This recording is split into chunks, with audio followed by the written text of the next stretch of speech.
सर्दियों की वादियां बर्फ की चादर में लपटी, खामोश पहाड़ नरम हवा में सरसराहट की गूंज। हर दरख्त के नीचे छुपी बर्फ की कहानी, वक्त जैसे थम गया, हर लम्हा बर्फ में जमी हुई।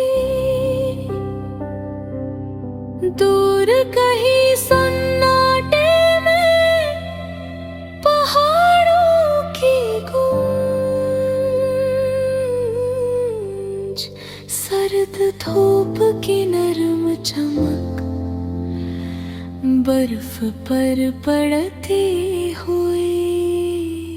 वादी की खामोश खूबसूरती सिर्फ हवा और बर्फ के संग।